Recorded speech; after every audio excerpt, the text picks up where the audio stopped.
நீங்க நன்மையை சுதந்தரிக்க போறீங்க. ஹல்லேலூயா. என்னோடு கூட சொல்லுங்க, நான் நன்மையை சுதந்தரிக்க போறேன்.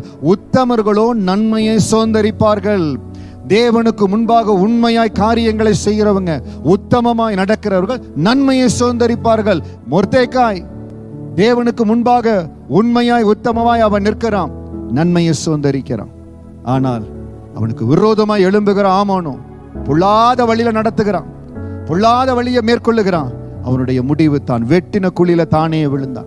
இன்னைக்கு உங்களுக்கு விரோதமாக உங்களை ஏமாற்றி உங்களுக்கு நயவஞ்சக வார்த்தைகளை சொல்லி நம்பிக்கை துரோகம் செய்து யாரெல்லாம் பொல்லாத வழியில் நடத்துறாங்களோ அவர்களுடைய முடிவை அவர்கள் சந்தித்துக் கொள்ளுவாங்க. அதை பத்தி நீங்க கவலைப்படாதீங்க. நன்மையை உத்தமர்களோ நன்மையை சுதந்தரிப்பார்கள். நீங்க நன்மையை சுதந்தரிக்க போறீங்க.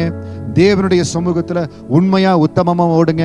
உங்க பலத்துல கர்த்தர் கொடுத்திருக்கிற ஞானத்துல ஆண்டவருக்காக ஊழியத்தை செய்யுங்க. தேவனுக்கு என்று கொடுக்க வேண்டியதை கொடுங்க, தேவனுக்கு என்று கொடுக்க வேண்டிய நேரத்தை கொடுங்க. தேவனுடைய பார்வையில உண்மை உத்தமமா இருங்க. நீங்க நன்மையை சுதந்தரிப்பீங்க. உங்கள் சந்ததி நன்மையை சுதந்தரிக்கிற சந்ததியா இருக்கும். கர்த்தர் உங்கள் சந்ததியை ஆசீர்வதிப்பார், மேன்மைப்படுத்துவார், உயர்த்துவார். உத்தமர்கள் நன்மையை சுதந்தரிப்பார்கள்.